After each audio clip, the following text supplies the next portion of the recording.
Om Namo Bhagavate Vasudevaya. Om Namo Bhagavate Vasudevaya. Om Namo Bhagavate Vasudevaya.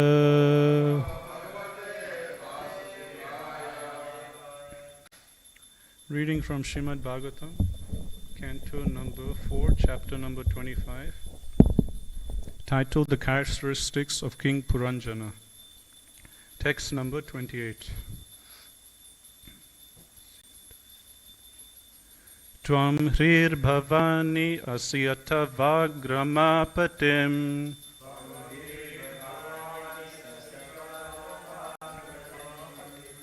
Tvam hrir bhavani asyata vagramapatim.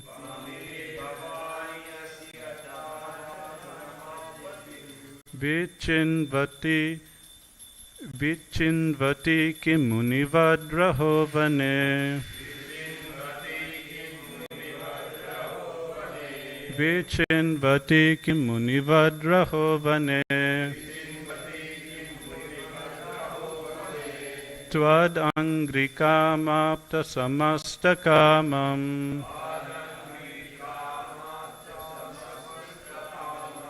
Tvad angrikamapta samastakamam. Kva padmakosa patita karagrat.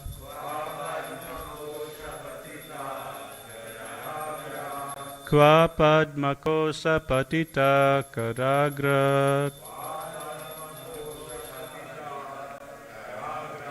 Tvam hrir bhavani asyata vagramapatim. Vichinvati kim munivadraho vane. Tvadangrika samastakama. Kva padmakosa patita karagrat. Tvam hrir bhavani asyata vagramapatim. Vichinvati kim munivadraho vane. Tvadangrika samastakamam. Kva padmakosa patita karagrat.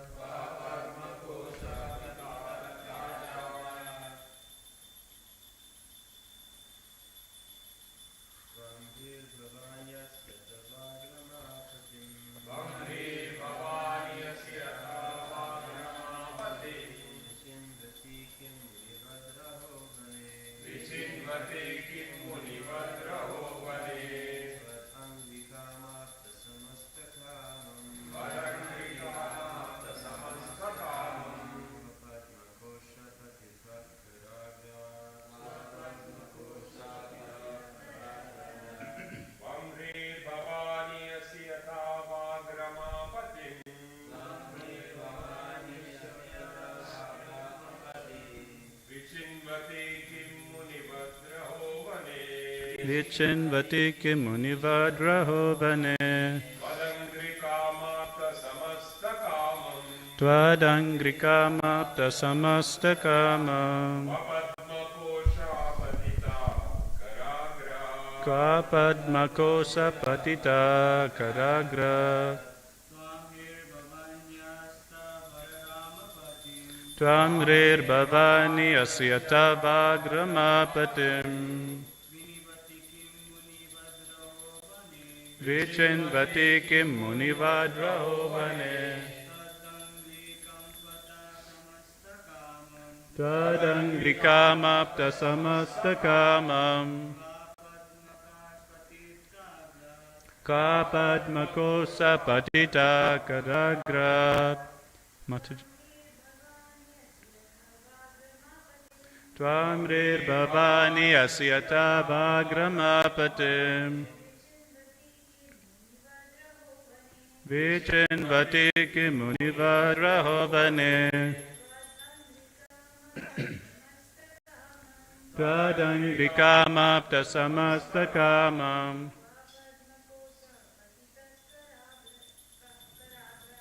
Kapadmakosa patita karagra. Word for translation. Tvam, you. Hri, shyness. Bhavani, the wife of Lord Śiva. Asi, are. Atha, rather. Vak, Saraswati, the goddess of learning.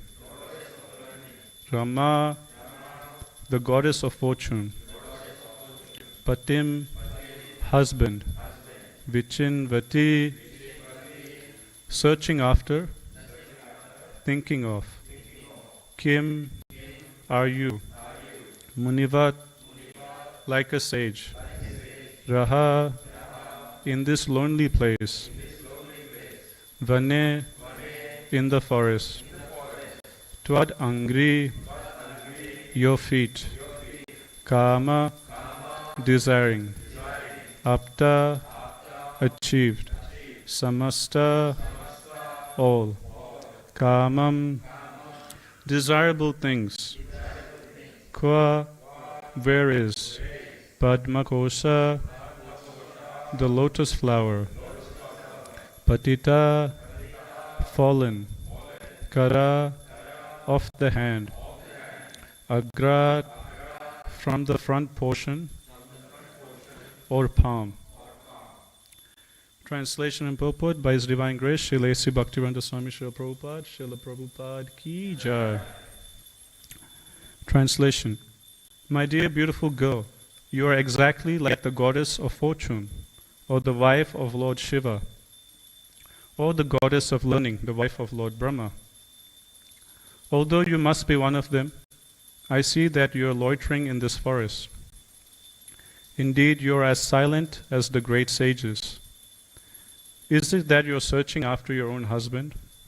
Whoever your husband may be, simply by understanding that you are so faithful to him, he will come to possess all opulences. I think you must be the goddess of fortune, but I do not see the lotus flower in your hand. Therefore I am asking you where you have thrown that lotus. Purport. Everyone thinks that his intelligence is perfect. Sometimes one employs his intelligence in the worship of Uma, the wife of Lord Śiva, in order to obtain a beautiful wife. Sometimes when one wants to become as learned as Lord Brahmā, he employs his intelligence in the worship of the goddess of learning, Saraswati. Sometimes when one wishes to become as opulent as Lord Vishnu, he worships the goddess of fortune, Lakshmi. In this verse, all these inquiries are made by King Puranjana, the living entity who is bewildered and does not know how to employ his intelligence. Intelligence should be employed in the service of the Supreme Personality of Godhead. As soon as one uses his intelligence in this way, the goddess of fortune automatically becomes favorable to him. The goddess of fortune, Lakshmi, never remains without her husband, Lord Vishnu. Consequently, when one worships Lord Vishnu, he automatically obtains the favor of the goddess of fortune. One should not, like Ravana, worship the goddess of fortune alone, for she cannot remain long without her husband.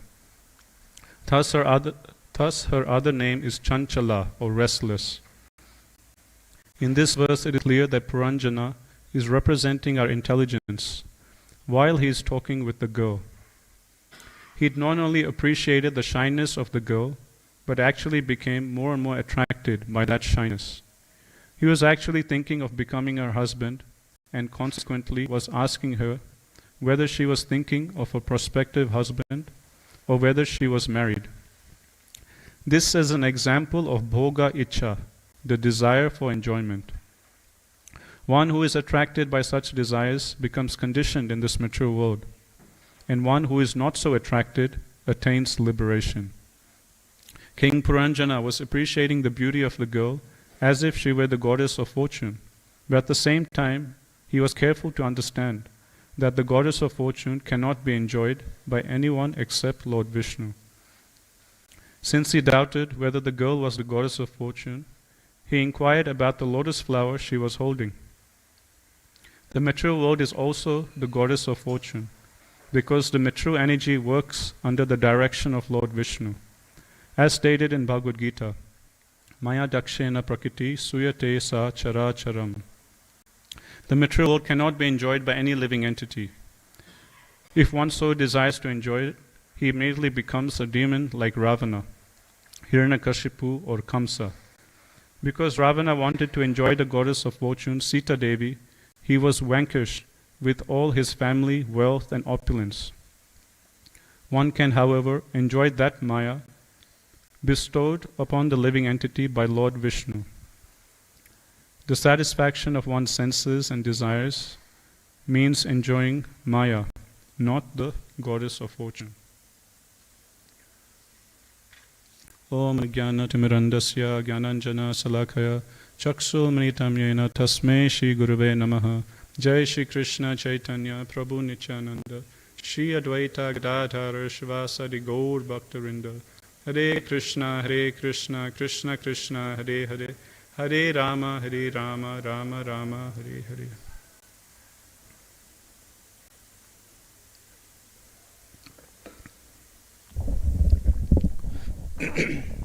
Hare Krishna.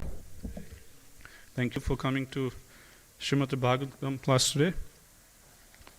So we're continuing our discussion of the story of King Puranjana, which is an allegory presented by Narad Muni to King Prachina Bharishat. It's interesting, in the previous chapter, we were hearing about the Prachetas, the sons of King Prachina Bharishat. And these Prachetas, they were being preached to or advised by Lord Śiva. Now in this chapter, we're seeing what's happening to their father. How their father is now being preached to by Narad Muni. So what a fortunate family. Both Lord Śiva and Lord Śiva and Narad Muni, they're both one of the 12 Mahajans. So as we hear in Srimad Bhagavatam, there's 12 Mahajans or 12 authorities in devotional service. Swayambhu, Narada Sambhu, Kumara Kapila Manu, Prahlado, Janako Bhishma, Balir Vaya, Sakir Vayam. So Narad Muni, he's a Mahajan, and Lord Śiva, he's also a Mahajan.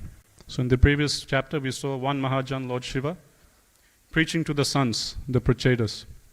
Now in this chapter, we're seeing Narad Muni, another Mahajan, is preaching to the father.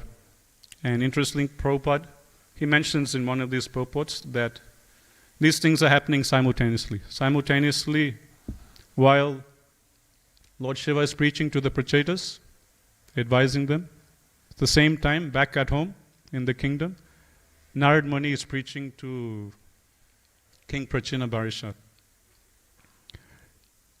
How does Narad Muni come to preach to this king? Narad Muni, we see at the start of this chapter, Bhagavatam explains that he was, when he sees this king involved so much in fruitive activities, in karma kanda, Narad Muni, he feels great compassion. Why? Because this king, he's coming in the dynasty of Dhruva Maharaj. And Narad Muni, he's thinking in his mind that this king, he's one of the descendants of Dhruva Maharaj. What is he doing, wasting his life, just doing this karma kanda sacrifices simply just to go, to the heaven planets. So thinking like this, Narad Muni, he feels very compassionate. If we look at it from one angle, this question might come up. Why is Narad Muni feeling compassionate for the king? Everything is going nicely for him. He's a great king. He has so much wealth, so much opulence. He has such nice sons like the Prachetas. And he's doing nice, pious, yagnas for Vishnu only. So what's the problem? Why, generally you're only compassionate to someone who is suffering, who is fallen, who is undergoing a lot of troubles, hardships in life. But we see here in the case of King Prachina Bharishat that everything seems to be going nicely for him. great king, great opulence, nice family members. He has everything. And he's not engaged in sinful activities, he's engaged in Vedic sacrifices, which are recommended in the Vedas. So why is Narad Muni feeling compassion? Why? Because Narad Muni, if you look at his case, he's situated on the platform of pure bhakti. When someone is there on the platform of pure bhakti, whoever he sees, doesn't matter what they're practicing, jnana yoga, astanga yoga, karma kanda, he sees them as suffering. Because the pleasure of bhakti is so great that in comparison to that, everything else is completely insignificant. For example, it's given that Rupa Goswami explains that just one drop of happiness we get by performing bhakti, that one drop of happiness in bhakti is millions and billions of times greater than the ocean of happiness one gets in merging into the effulgence of the Supreme Lord. So there's like different levels of happiness. There's Jadananda, or the happiness, material happiness one gets in this material world. Millions and billions of times greater than that happiness is Brahmananda. Brahmananda is that happiness that one gets by merging into the effulgence of Krishna. So the Brahmavadis, the impersonalists, that's their aspiration, that's their goal, to merge into the effulgence of Krishna. So that happiness of Brahmananda is billions of times greater than the Jadananda, or the happiness we get in sense gratification here in this material world, or the happiness one gets in the heavenly planets. But in comparison to the happiness one gets in serving Krishna, Sevananda, that happiness is billions and billions of times greater than Brahmananda. So Narad Muni, he is situated on that platform of Premananda or Sevananda in serving the Supreme Lord. So from his viewpoint, anyone who's not engaged in bhakti, they're actually suffering. Although externally to our vision, it might seem that King Prachina Barshad, everything is going nicely for him. Actually, from Narad Muni's perspective, anyone who's not engaged in pure bhakti, they're just wasting their life. So Narad Muni thinks, he's the descendant of Dhruva Maharaj. Dhruva Maharaj was such a great, pure devotee of Lord. He should be doing bhakti. What's he doing? Wasting his life, doing all these sacrifices. So Narad Muni, he feels great compassion. And out of compassion, Narad Muni comes. And then he will start preaching to King Prachina Barshad. And that's what we're seeing here. Narad Muni, he's a very amazing personality. If we look throughout the whole Bhagavatam, he is that one person who comes in every single canto. The other characters, in some cantos they will come, other cantos you won't see them. But Narad Muni, literally in every canto, he will come, and he'll play a very crucial role in every canto.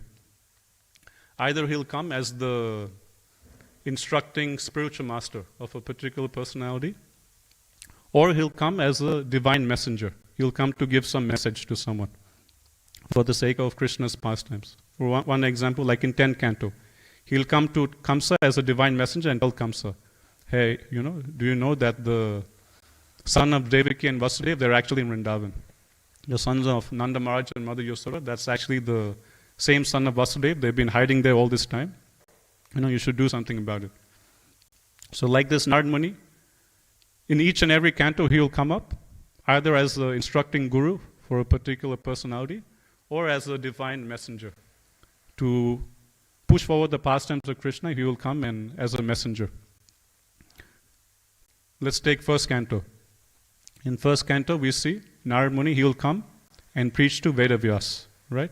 And he'll preach to Vyasadeva that the reason you're lamenting, not feeling happy in your heart, is because you're not directly preaching bhakti. You've written so many books, but there's no book you've written which talks exclusively about Krishna only and bhakti only.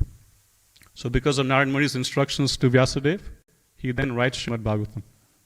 Then later on, first canto, we see Narad Muni, he goes and preaches to Yudhishthira Maharaj. When Yudhishthira Maharaj is lamenting that his uncle Dhritarashtra has left home and gone away, it's Narad Muni who comes and preaches to Yudhishthira Maharaj that don't worry, your uncle has developed detachment and he's gone to the forest to perform tapasya. And Narad Muni predicts or gives a warning to Maharaj Yudhishthira that very soon Krishna is going to wind up his pastimes and go away. And then towards the end of first canto, again Narad Muni, he is present in the assembly in which Sukadeva Goswami is preaching to Maharaj Parikshit. Then second canto, again we see Narad Muni is there talking to Lord Brahmā. And he asks many questions to his father, Lord Brahmā. And the answers to those questions, take up a good section of second canto. Then third canto, again Narad Muni comes in. In third canto, it's Narad Muni who goes to Hiranyaksha and tells Hiranyaksha where he can find his enemy Vishnu. So like this we'll see throughout all the cantos he is coming again and again. Same in third canto, it's Narad Muni who comes to Mother Devahuti and starts describing to Devahuti all the good qualities of Kadama Muni. And then later on, Devahuti, gets married to Kadama Muni. So like this we see, canto after canto. Now even in this fourth canto, we saw Narad Muni, he's the one who preached to Dhruva Maharaj. Then after preaching to Dhruva Maharaj, he goes back to the kingdom and he preaches to Dhruva Maharaj's father also, Uttanapad, that don't worry, your son is in the forest who's doing, tapasya like that. Then it's Narad Muni also in the pastime of Lord Śiva and Daksha.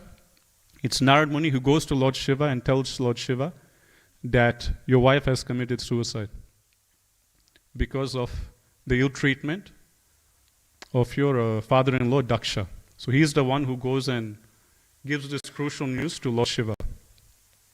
And now we're hearing Narad Muni is preaching to King Prachina Barishat. And later on we'll see Narad Muni will also preach to the sons Prachetas also. We'll see later on at the end of this canto. Then fifth canto, it's him only who preaches to King Priyavrata.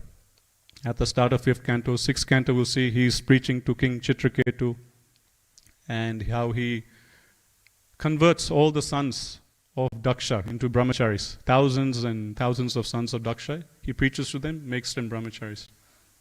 Seventh canto, whole seventh canto is just Narad Muni talking to Maharaj Yudhishthira and explaining about the glories of Prahlad Maharaj. So like that, if we go through each and every canto, Narad Muni is in there. So it can be safe to say, Narad Muni is like the hero of Srimad Bhagavatam. In each and every canto, he comes. One place Prabhupada says, many times we hear in the Shastra that devotees are even more merciful than Krishna. So sometimes this question might come up, like we're so small and tiny and Krishna, he's the Supreme Lord, everything comes from Krishna. So how can someone be more of something than Krishna himself? So how can devotees be more merciful than Krishna? Because Krishna is infinite and we're just small parts and parcels of Krishna. So Prabhupada, he answers this question very nicely. Prabhupada says, devotees of Krishna are more merciful than Krishna by the will of Krishna. So Krishna desires or Krishna wills that his devotees are more merciful than him. So that's how devotees become more merciful than Krishna. Devotees of Krishna are more merciful than Krishna by the will or desire of Krishna. So in the same way, sometimes we see in the Shastras that the devotees of Krishna, they're even more famous than Krishna himself. Their glories are sung even more than Krishna himself. How come? Again, by the will of Krishna. So just like by the will of Krishna, devotees are more merciful than himself. Same way, by the will of Krishna, Krishna's devotees become even more famous, than even Krishna. Sometimes it seems like that. Prabhupada gives the example, just like a father, every father desires that his son become even more successful than himself, right? So that's like the general affection of the father. The father always desires that his son will become even more glorious, even more successful in life than himself. So in this way, Narad Muni is like the hero of Bhagavatam. In each and every canto, he'll come up and he'll play a very crucial role. In this chapter, one of the purports, Prabhupada is explaining that, we should all follow in the footsteps of Narad Muni and feel compassion for all the conditioned souls and go out and preach. Bring souls to the lotus feet of Krishna, understanding how anyone who's not engaged in bhakti, they're actually suffering. Just like in today's purport, Prabhupada is explaining that in this verse, all the inquiries are made by King Puranjana, the living entity, who is bewildered and does not know how to employ his intelligence. Intelligence should be employed in the service of the Supreme Personality Godhead. So everyone has intelligence, but no one knows how to properly employ the intelligence. Prabhupada is saying, our intelligence should be used for the service of the Supreme Lord. And especially Prabhupada, he used to always emphasize, we should always tax our brains in how to spread this movement. And Prabhupada, I was just watching some videos. There's this famous series, Following Srila Prabhupada. It has like all the video recordings of Prabhupada, right from the start to the end of Prabhupada's pastimes here. It's there in Yadubara Prabhu's YouTube channel. So there, one of the devotees, they were remembering how in the early days, Prabhupada used to have one, globe, with the world map in his room. And this devotee was sharing that often she would notice that Prabhupada will be in the room and Prabhupada just be studying the different countries and the different cities in the world. And, he would play around with the globe, spin it around, look at the different kind of cities, and always be meditating, how to take over the world. And one time, this devotee was sharing that one time in class, Prabhupada was openly telling everyone, so each and every one of you should all open one center each. You should all go travel over, to different cities, and I want each and every one of you to open one center in one cities. And there was one Mataji in the class, and she was only 16 years old. And this Mataji put up her hand and she asked Prabhupada, even the girls, Swamiji? Like that, she very innocently asked. And then Prabhupada said, yes, of course, why not? Even the girls. There is no difference. And then Prabhupada gives the example of Janava Mata. Prabhupada says, in the absence of Nityananda Prabhu, Janava Mata, she preached like anything. So yes, even the girls, every one of you should go and open one center each. There is one Mataji, Govinda Dasi Mataji. She was assigned with her husband to preach in Hawaii. My Guru Maharaj says, in the world, the most difficult place to be Krishna conscious is Hawaii.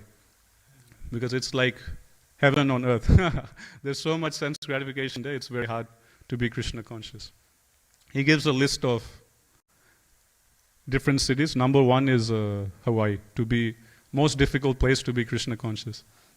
So this Mataji Govinda Dasi, she's there in Hawaii, and there's this one guy who is claiming to be God, like an incarnation of God, and he has many followers there.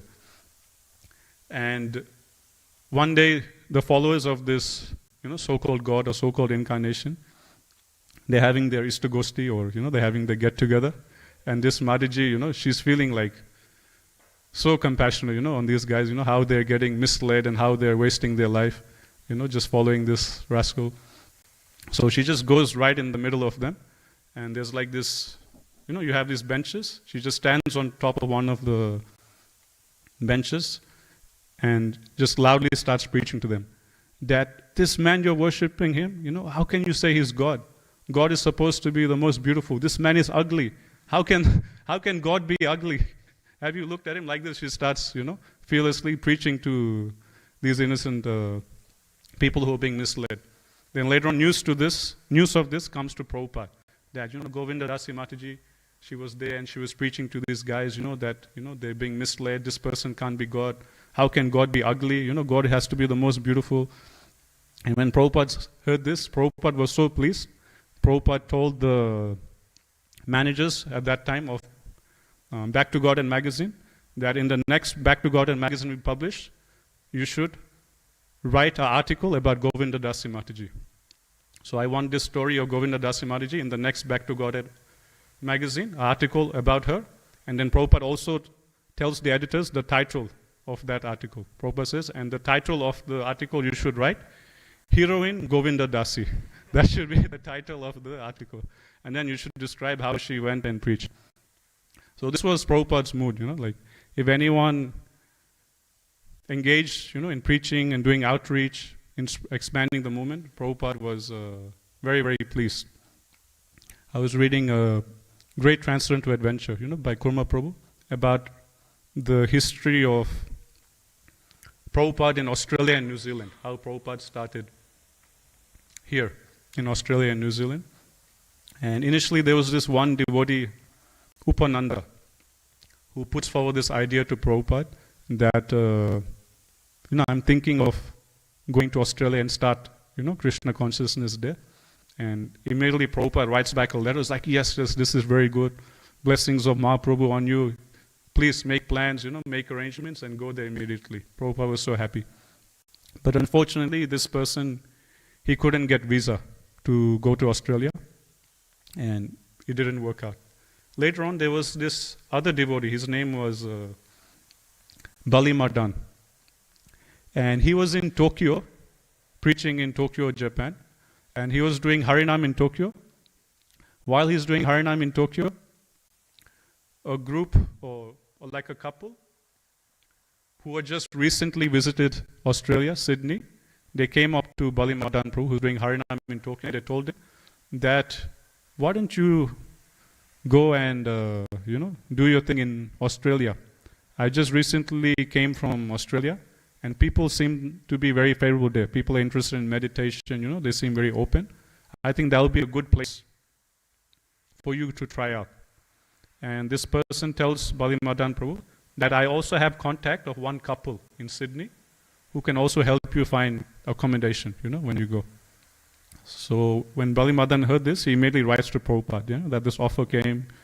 What do you think, Prabhupada? And then Prabhupada says, yes, immediately make plans, to go to Australia. Prabhupada was like so happy, So whenever any news would come, some preaching opportunity, Prabhupada would immediately grab it actually.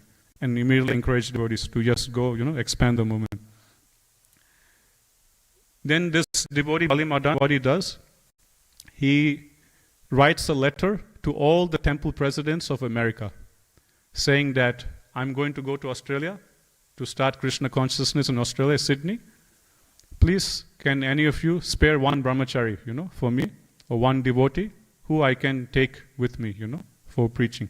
So like this, he writes one letter for all the temple presidents of America. So this letter gets sent out to all the temple presidents. This is devotee Bali Madan. He's going to America, and he's asking for someone to help him. Can any one of you guys, spare someone to come with me? That time, Upendra Prabhu, he was the temple president of one of the temples in America, and he was finding it. Previously he was personal servant of Prabhupada, but then he left his service, became temple president. But then again he was missing Prabhupada. So then he came to Prabhupada and says, Prabhupada, can I leave my post, as temple president? Can I become your servant again? And then Prabhupada said, okay, fine, you can come. Is there anyone to replace you? And he says, yes, so-and-so devotee can replace me. Then he comes and then he again becomes the personal servant of Srila Prabhupada. But he still had that letter that had come to him from Bali Madan. Because remember, that letter went to all the presidents of America. So now he's just become the personal servant of Prabhupada again. So he's feeling so happy. But he still had that letter addressed to him, asking, if there's any spare devotee you can spare to go to Australia. So he very innocently just comes to Prabhupada and shows the letter that, Prabhupada, I got this letter, from this devotee called Bali Madan. I don't know who he is, I never heard of him. But he's writing this letter, to all the presidents, asking if we can spare any devotee. What do you think, Prabhupada, who should I send? And Prabhupada looks at the letter, and then looks at Upendra Prabhu, looks at the letter, looks at Upendra Prabhu, and then Upendra Prabhu, he realizes what's going to happen. He says, oh no. And then Prabhupada says, why don't you go? I think you'll be good to go. And Upendra Prabhu says, no, Prabhupada, I just left my service, as president to be with you, to be your personal servant. I want to be, in your association. That's why I came. I can't go. And then Prabhupada says, no, I think you should go. Taking care of my body, this anyone can do. Preaching is top priority. This is more important than being my personal servant.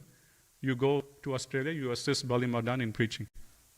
So that's how Upendra Prabhu, he then ended up coming to Sydney with Bali Madan Prabhu.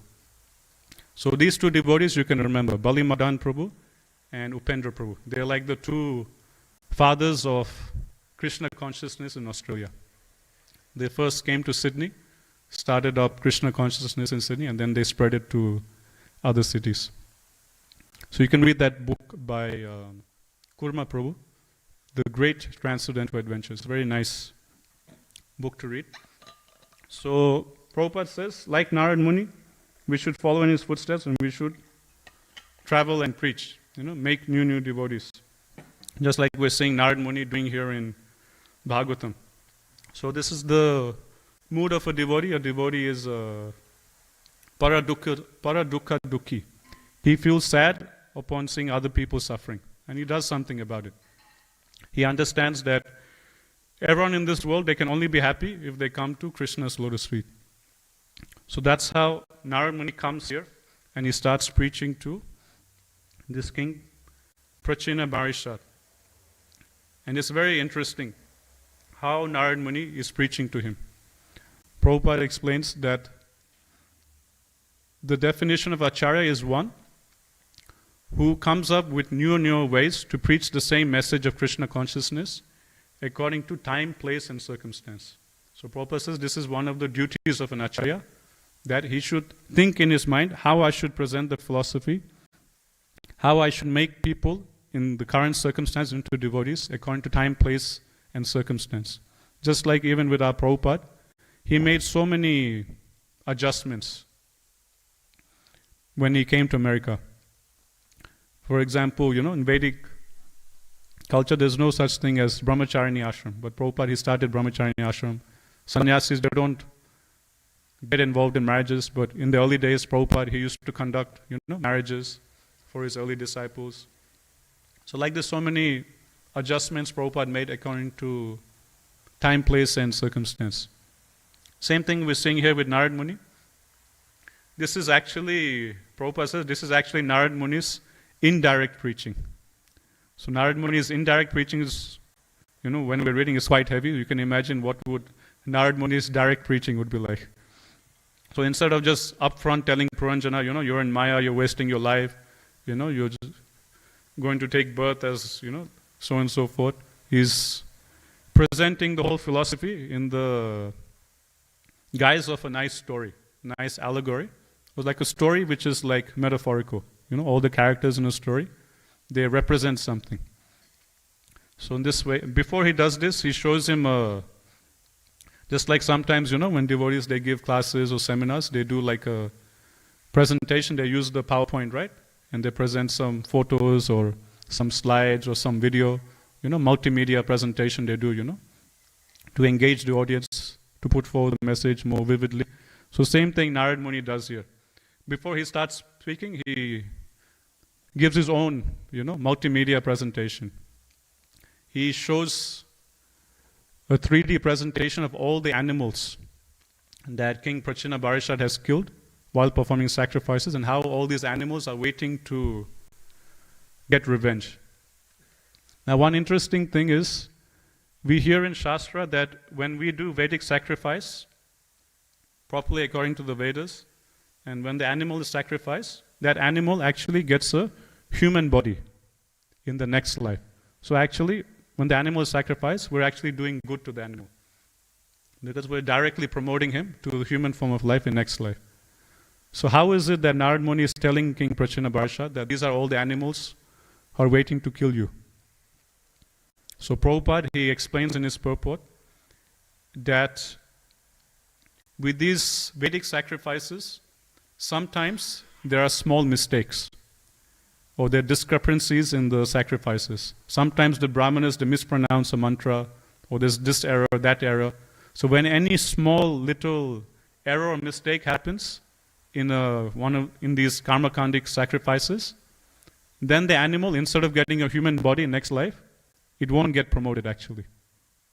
So those animals who were killed in these sacrifices, which didn't go according to plan, those were the animals who were waiting to kill King Prachina Barishat.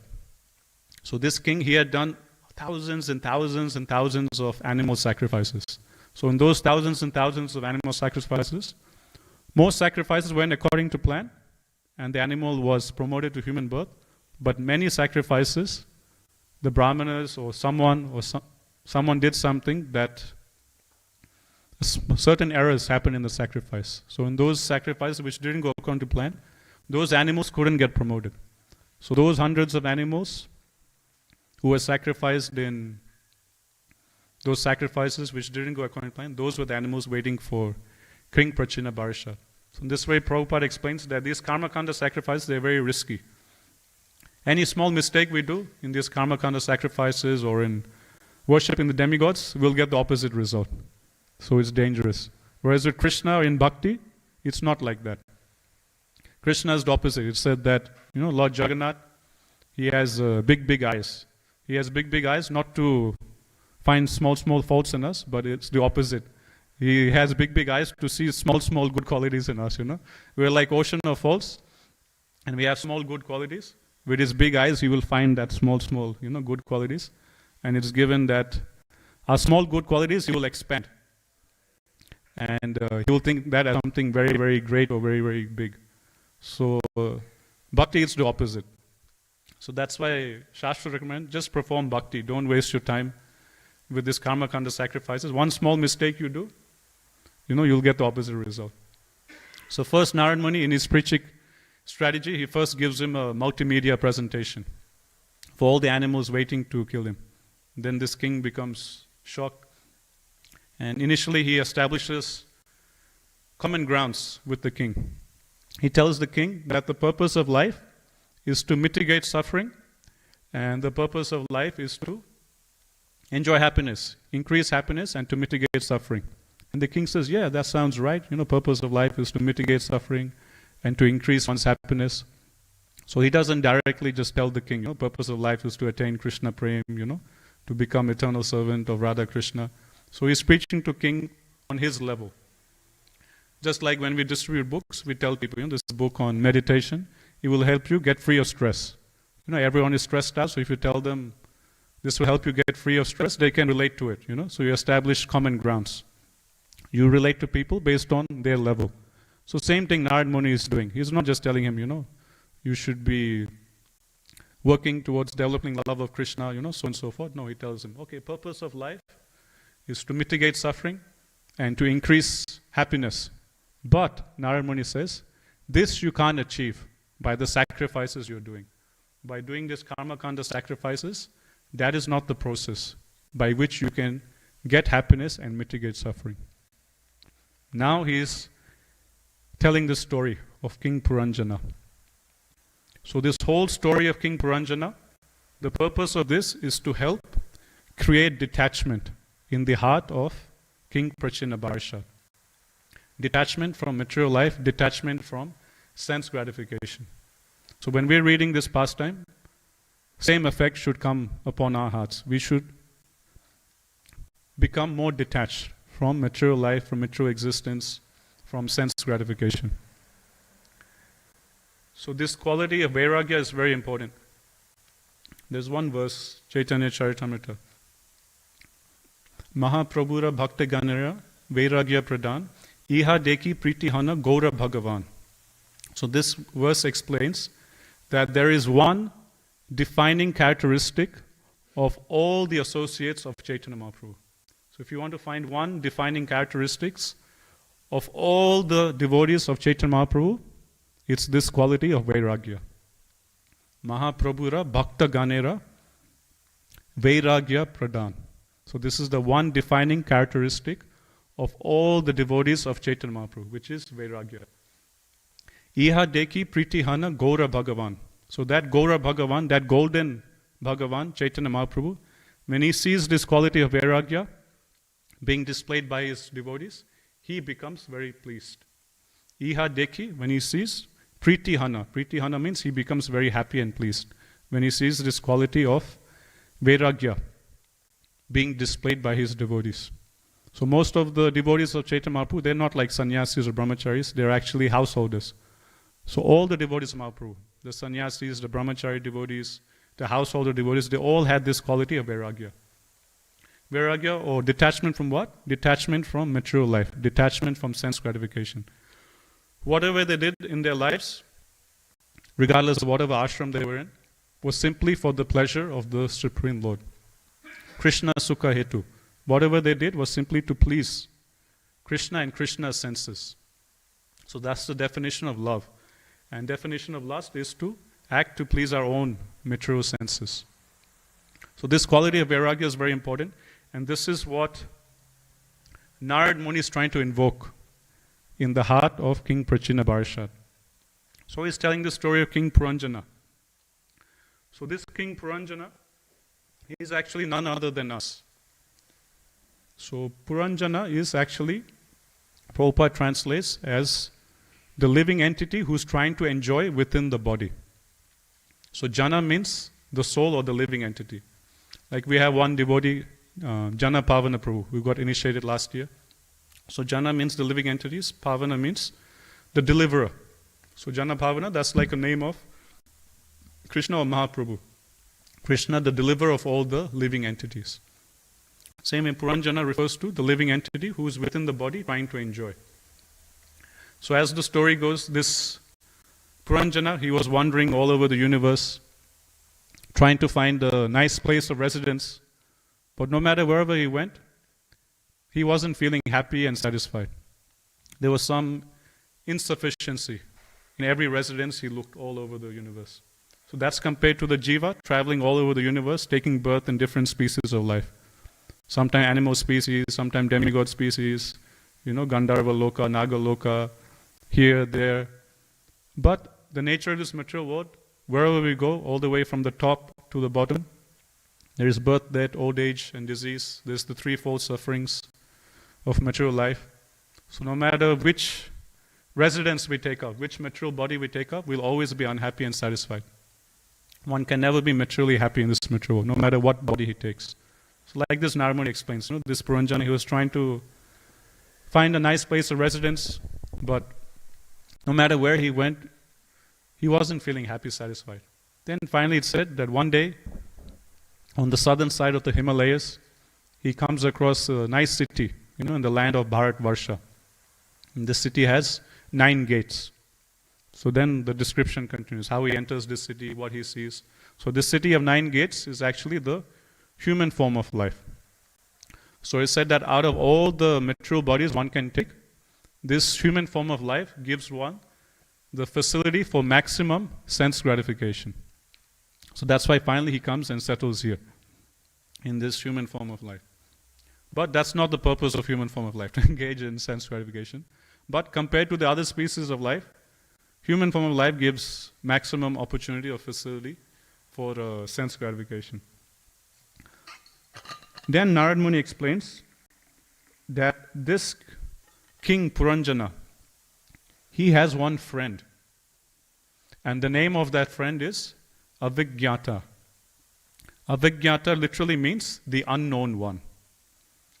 So interesting name for your best friend. The unknown one. But this is very intelligently described by Narad Muni.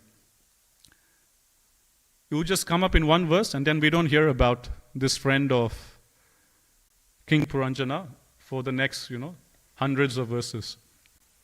But this person, Avigyata, the unknown one, who is a friend of King Puranjana, he's actually the hero of the story. He will actually save Puranjana. But Narad Muni just briefly mentions he had a friend called Avigyata, the unknown one, who actually represents the super soul, or the Paramatma with King Puranjana. Narad Muni just briefly mentions, and that's it. We don't hear about him. Chapter after chapter will go by, we'll hear about what happens to Puranjana, how he gets attacked by time, death, how he becomes, a Mataji in his next life. And like this, the story will go. Then, right at the end, this friend of his, Avigyata, will again come and preach to him. So he's like the hero of the story. Krishna, as always, is the hero.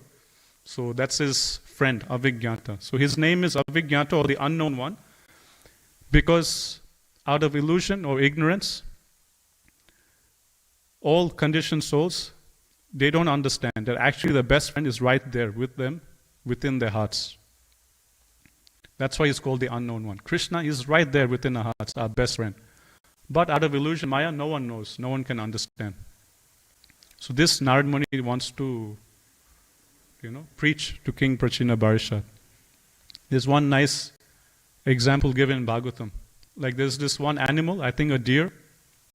It's in the forest and it's very thirsty. And he wants to drink water.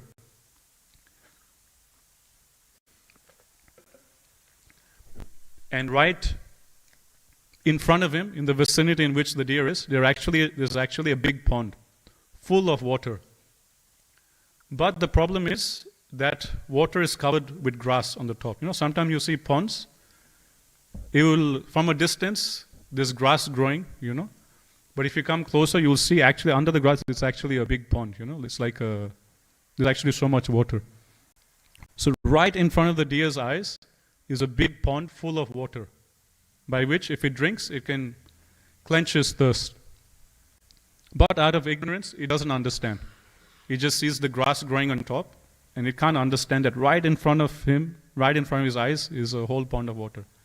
And it leaves that place, and he goes searching here and there, all over the forest, trying to find water, and he can't find water anywhere. So Shastra explains, Bhagavatam explains, our position is like that. The very thing we're looking for, Krishna, he's right there within our hearts. Right there, right next to us, within our hearts is Krishna. But being covered by Maya, illusion, we don't understand that our best friend, the thing we're searching for, life after life, is present right within our hearts. That's why he's known as Avigyata, the unknown one. And then we go searching for happiness here and there. Like Prabhupada says, in society, family, friendship, love, we go sense gratification. We go here and there trying to find happiness. And no matter what we try, end result is we're not happy. We just suffer more and more. Until the Guru comes and tells us, that your best friend, the thing that you've been looking for all this time is right there within your hearts. So this is the definition of a friend. Prabhupada says, this is a nice definition of friend, we can remember. Prabhupada says, a real friend is one. Krishna is our supreme friend. And a real friend is one who helps one come closer to the supreme friend. So that is the definition of real friendship. A real friend is one who helps another person come close to his supreme friend or her supreme friend, Krishna. That is real friendship. If someone is taking us away from our supreme friend, then they're not our friend. Someone is helping us come closer to Krishna, our supreme friend, then they are our real friend. One time I was distributing books in one suburb called Campsie, and there was one Mataji, she works in the bank. I think she had like one of those bank badges, I forgot which bank. And she was just standing there doing nothing. It looked like she was waiting for someone. So I thought, let me go approach her. So I went up to her, and as I was walking up to her, she immediately, started going back, and she said, no, sorry, I'm not interested. I'm just waiting for my friend. Like that, she said. Then I just smiled at her, and I told her, I'm your friend. I'm that friend you're waiting for. Then she started laughing. Then she said, okay, what do you have? Then I showed her the books. And then she ended up buying, one Bhagavatam, one Krishna book. So this is what Prabhupada explains, that the devotees of Mahaprabhu, they are the real friends of people in general. That friend she was waiting for, that person was actually not her friend, because that person she was waiting for is not going to take her towards Krishna, but is going to take her away from Krishna. So when I said that actually I'm your friend, it was actually true, because we're devotees of Krishna, we're going to take her towards her supreme friend Krishna. So this is the definition of real friendship. So this character of Avigyata is introduced by Narad Muni in one verse, and we won't hear about him for the next few chapters. After 100, 200 slokas, then right at the end of the pastime, he will come. So he's like the hero, the silent hero of the story. 8:55. Okay, we have 5 minutes. So now we're hearing about, as he enters the city, he comes across a beautiful girl. And this girl actually represents our material intelligence. And in the purport, Prabhupada says, I like how Prabhupada starts the purport. classic line, very powerful. We can just have a whole class just on the first line of Prabhupada. Everyone thinks that his intelligence is perfect. What a statement, by Prabhupada right at the start. Everyone thinks that his intelligence is perfect. Just like this King Puranjana, he sees this girl, and this girl represents mature intelligence. And this Puranjana is thinking, oh wow, she's so beautiful. She's like goddess of fortune. She's like Brahma's consort, Saraswati, or she's like Uma, Lord Shiva's wife. Wow, so beautiful. So like this, Prabhupada says, this is our position. We all think our intelligence is so great. We all think we're so smart and we're so intelligent. But if we think about it, we're actually so dumb, dull, stupid, and we make the most dumbest and silliest mistakes. Like one time, I had taken breakfast. I was just about to go on book distribution. So I was packing my bag. I got my water bottle put in my bag. Then I got my lunch box put in my bag. And then I was looking for my hat. And I searched in my bag. My hat wasn't there. I searched my cupboard. Hat wasn't there. Then I checked around the room. It wasn't there. Then I checked in the other room, this room, that room. I checked the whole ashram. I couldn't find my hat. Then finally I realized the hat is on my head. So this is our situation. We're so spaced out. We're so dull and stupid. We make the most stupidest mistakes. But still we think our intelligence is perfect. There was another devotee. He had lost his glasses. And he was searching for his glasses everywhere. And finally he realized he's actually wearing his glasses. So this might have happened to some of you, who are wearing glasses. Another devotee, when I was telling this to another devotee, he said, Prabhu, that's nothing. I've done the worst. I said, really? You've done something even worse? He said, yeah. And I said, okay, what did you do? He said, at night, it was dark, and he couldn't find his phone. And he didn't want to switch on the lights because the other devotees, they'll wake up. So he couldn't find his phone. So what he did, he took out his phone and he turned on the torch of his phone.